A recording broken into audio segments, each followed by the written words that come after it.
여러분 안녕하세요. 핫설입니다. 이번 시간에는 큰 며느리 잡아먹다가 작은 아들 혼삿길 막아버린 할매 한 분 모시고 왔습니다. 제목: 시동생 파혼당하니까 우리 시어머니 바로 피토하며 쓰러졌어요. 아마 나 때문인 것 같아. 끌끌끌끌끌. 원제: 나 때문에 시동생 파혼당했어요. 제목 그대로입니다. 저희 시동생이 이번에 파혼을 당했는데요. 그래서 지금 저희 시모가 뒤로 확 넘어갔거든요. 아니 이게 무슨 일이냐 라며 거의 통곡을 하고 있는데 아마 저 때문에 일이 그렇게 된 것 같아요. 뭐 제 개인적인 뇌피셜이긴 해도 이거 말고는 이유가 없어. 그런데 이 할매는 그걸 전혀 단 1도 모르고 있습니다. 거의 뭐 피를 토하는 그런 지경에 이르렀는데 나는 왜 이렇게 기분이 좋은 걸까? 끌끌끌끌. 여튼 이 얘기에 앞서 저희 시댁 설명부터 좀 할게요. 일단 저희 시가가 많이 못 사는 편인데 이 집안의 장남인 저희 남편은 공기업을 다니고 있으며 시동생은 그래도 나름 전문직입니다. 한마디로 둘 다 개천용이죠. 그러다 보니 이 시부모라는 사람들은 자식 농사 하나만큼은 정말 잘 지었다 라는 부심이 진짜 하늘을 찔러요. 엄청나죠. 참고로 남편과 저는 같은 곳에서 일을 하다 만났고 이렇게 어찌어찌 결혼을 하긴 했지만 두 번의 유산을 겪으면서 이래가지고는 안되겠다 싶어서 남편과 상의를 하고 제가 일을 그만두게 됐죠. 그리고 이런 과정에서의 시모의 구박, 진짜 이건 말도 못합니다. 니년이 기어코 내 아들의 등골을 뽑겠다는 거냐? 진짜 빈말 아니고 이것만 책 한 권 나올 거야. 하지만 제가 지금 이 얘기를 하고자 하는 게 아니니까 과감히 패스하고 언젠가 기회가 되면 쓸게요. 여하튼 그렇게 한 후에 결국 의학의 힘을 빌려 겨우겨우 쌍둥이를 낳았습니다. 지금 25개월 됐고 둘 다 딸이에요. 아니 그런데 이 할매 딸 쌍둥이란 소리를 듣게 된 순간 또 지랄 발광을 하더라고. 하나는 떼라! 이 아들도 못 낳는 등신 같은 년아. 실제로 했던 말입니다. 진짜 엄청나게 구박을 했었죠. 그런데 저희 남편도 참 등신 같았던 게요. 맨날 나한테 미안하다, 미안해! 이렇게 손이 발이 되도록 싹싹 빌면서 정작 자기 엄마한테는 아무 찍소리도 못했어요. 그러면서 맨날 저한테 하는 소리가 늘 똑같았는데 네가 조금만 참아. 아유 엄마 살면 뭐 얼마나 사시겠냐? 바로 이거였죠. 아니 근데 얼마나 살긴 넌 얼마나 살아. 눈 시퍼렇고 기운이 펄펄 넘쳐가지고 매일매일 펄펄 뛰는 시몬데 딱 봐도 그래. 며느리 잡아먹고 최소한 200살까지는 살겠구만. 진짜 이 할매 죽는 날만 기다리다간 제가 먼저 비명 행사할 것 같아서 결국 들이받았습니다. 더 이상 참지 않았죠. 특히 애들을 낳으면서부터는 악귀 모드로 변신했습니다. 매 순간순간 바로바로 확 받아버렸더니 결국엔 뭐 비등비등하지만 원수 비슷한 관계가 됐어요. 그래 사실 뭐 사이가 좋을래야 좋을 수는 없는 거죠. 그런데 이런 망할 꼬로만 할매 좀 보소. 당신이 지랄을 할 때마다 제가 막 받아치니까 결국 본인도 안되겠다 싶은지 치사한 방법을 쓰더라고요. 개 유치하고 치사한 방법으로 나를 괴롭혔어. 일단 당신과 같이 밥을 먹는다. 그러면 딸내미 둘 모두 무조건 제 차지입니다. 지 아들이 딸내미들 밥 먹이는 꼴 죽어도 못 봐요. 해서 어쩌다 가끔 시댁에 가는 날엔 나는 밥을 뭐 거의 굶는다고 봐도 무방할 정도죠. 그런데 그럼에도 이런 시모를 계속 만나는 이유? 간단합니다. 그러니까 이게요. 출산을 하기 전에는 뭐타로 둘이나 낳냐 이러면서 질색팔색 난리를 치더니 막상 아이를 낳고 난 후 애들 얼굴을 보니까 웬걸 자기 아들이랑 완전 붕어빵이거든 둘 다. 그래서 지금은 너무 이뻐가지고 막 어쩔 줄 몰라 합니다 이 할매가. 그리고 저에겐 친정엄마가 안 계시기 때문에 애들한테 친할매 정이라도 붙여줘야지 싶어서, 그래서 그냥 제가 꾹 참고 만나고 있는 거예요.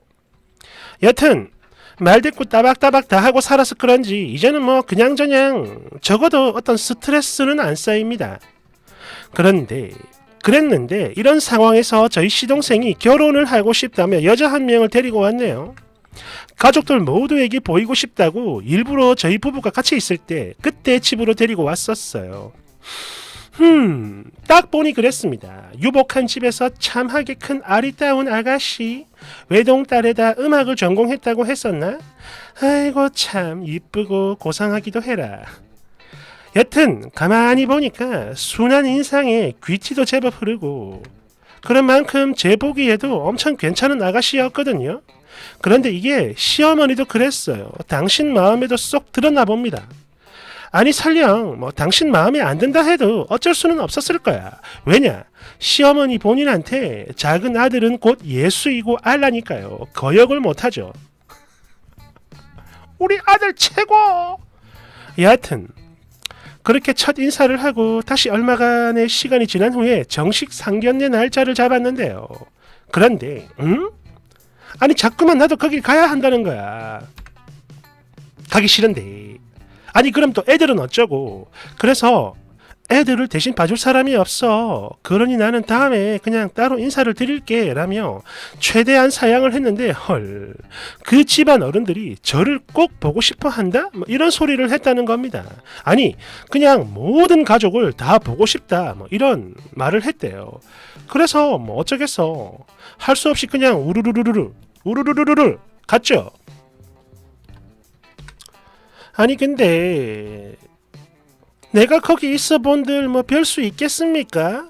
늘 그랬던 것처럼 애들 챙기고 먹이느라 정신 하나 없고 남편 새끼 역시 마찬가지 평소 늘 그래왔던 것처럼 집에 쑤셔넣기 바쁘시고 그 외 시모랑 시부 시동생은 상대 측 가족들과 담소를 나누는 뭐 그런 정도였죠. 그렇게 뭐 대충 화기애애하게 잘 끝난 것 같은데 헐, 돌연 상대 측에서 파혼을 선언했습니다. 결혼 생활이 고달플 것 같다라는 게 이유였어요. 우리 딸을 당신들 집안으로 시집을 보내면 존중받지 못할 것 같다! 이러면서 거절을 했다고 하는데 시동생은 절대 이해를 할 수 없다며 죽도록 매달렸으나 결국엔 소용이 없었죠. 그대로 파혼당했습니다. 저희 시모요? 당연히 뒤집어졌죠. 도대체 이유를 모르겠다! 이러면서 난리가 났는데 지금도 그래요. 악을 쓰며 울고불고 난리치는 중입니다. 그런데 아무도 몰라. 어찌하여 나만 그 이유를 아는 걸까? 여튼 차만 쳐잡은 헬게이트 탈출 유턴 축하해요. 여기는 정말 위험하니까 뒤도 돌아보지 마라. 뒤에 훅이 있습니다. 댓글 1번 확인! 아이가 하나도 아닌 쌍둥이를 남편은 물론이고 시댁 식구 전부 다 쌩까고 며느리 혼자 발 동동 구리며 돌보는 그 꼬라지를 다 봤는데 세상 미치지 않고서야 그 어느 부모가 그걸 좋게 볼 것이며 그런 집에 누가 딸을 시집 보내겠습니까? 끌끌끌.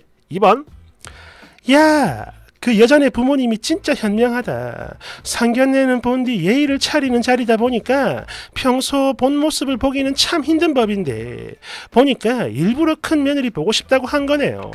그렇게 해서 완전 자연스럽게 이 집안이 며느리를 어찌 대하는지 그걸 본 거야. 이거 100% 노린 거다. 완전 천재지략가야. 상견례계 제갈공명이네. 고생하는 며느리는 나몰라라 하면서 자기들끼리 처먹고 하하호호 하는 꼴을 봤으니 완전 기겁을 한 거죠. 왜? 그게 바로 자기들 딸내미의 미래니까. 3번 맞네. 그 집에서 일부러 쓴이 나오게 한 거요. 며느리를 어찌 대하나? 그거 보려고. 추가 헐, 이게 뭐라고 톡선까지. 뭐 후기 이야기 해달라는 분들이 많이 있는데 뭐 딱히 얘기할 만할 게 별로 없어요. 그러니까 그쪽에서 확실한 파혼 의사를 전달했고 그 이후 시동생이 그 아가씨랑 따로 만남을 가진 것 같은데 거기서 무슨 이야기가 오갔는지 그건 뭐 저도 전혀 모르죠. 사실 궁금했는데 물어볼 분위기가 아니었어. 다만 분위기를 보니까 파혼이 된 건 확실해요. 시동생이 울었거든. 그리고 저희 시어머니랑 시아버지의 경우 이것들이 돈 좀 있다고 감히 잘난 우리 아들을 거부해 뭐 이런 느낌이야. 진짜 겁나게 살벌해서 특히 저희 시어머니는 화가 머리 끝까지 올라와가지고 막 보고 있으면 눈이 시뻘겋게 거의 뭐 피눈물 같은 걸 흘리고 있어요. 그러니까 왜 사람이 너무 분하면 막 흘리는 그 눈물 있잖아. 딱 그거야. 슬퍼서 우는 게 아니라 화가 나서. 그래서 저는 그냥 조용히 입 다물고 조용히 관망 중이죠. 사실 저희 시동생 전날 제법 오래 한 4년인가 사귄 여친이 있었는데 그 여자랑 헤어지고 열심히 고르고 골라 데려온 사람이 바로 그 아가씨였거든요. 그런데 일이 이리 꼬여가지고 결국 파혼당했으니까 억울해서 울만도 하겠죠 뭐. 사실 저희 시동생도 가족이라면 가족이고 그런 만큼 형수인 저는 측은지심이 들어야 하는 건데 전혀 그러질 못하네요. 그런데 이거 다 자기 엄마가 만들어준 성격이니까 자업자득이지 뭐. 그리고 이왕 하는 거 한마디만 더 할게요. 전날 그 자리에 저도 꼭 나오라고 했을 때 저는 사실 기분이 좀 나빴습니다. 그러니까 뭐랄까 꼭 무슨 형님 자리 면접 당하는 느낌이라고 해야 하나? 그래서 기분이 좀 그랬는데 여기 댓글을 보니까 생각이 달라지네요. 며느리를 어찌 대하는지 보려고 불렀다. 이거 지금 생각하니까 그래 이게 맞는 것 같아요. 물론 저를 보고 파혼을 결심한 건 맞지만 왜 불렀는지는 몰랐거든. 나도 그냥 면접 보는 줄 알았지. 그러니까 저는요 그저 형님 면접 자리인 줄 알았던 거고 시어머니랑 남편이 제발 거기서는 순한 양처럼 가만히 있어라 이러면서 부탁을 하길래 그냥 가만히 있었거든. 그랬는데 그분들은 그런 저를 유심히 관찰하고 있었나 봅니다. 근데 이게 또 최대한 필요한 내용만 적다 보니까 제가 너무 가련하고 이번 생을 망한 여인? 그런 꼴로 묘사가 됐나 본데 그건 아니에요. 물론 저희 남편이 자기 부모님에게만 잘했으면 저 역시 모조리 싹 다 뒤집어 엎었을 텐데 혼자 계신 저희 아빠한테 되게 친아들처럼 살뜰하게 잘해요. 그래서 몇몇 부분들은 그냥 제가 양보를 하고 있는 겁니다. 뭐 사람 사는 거 뭐 별거 있나요? 그럼 날씨도 추운데 다들 건강하게 잘 지내세요. 안녕. 댓글 1번. 그런데 저기요 쓰니 남편이 말하는 거 보니까 내가 아는 분 얘기가 생각나요. 그분 남편도 맨날 야 우리 엄마가 사시면 뭐 얼마나 사신다고 그래 네가 좀 참어 막 이러면서 항상 마누라를 찍어 눌렀는데 벌써 35년째 시어머니가 90살입니다. 여전히 정정하시죠. 안 죽어.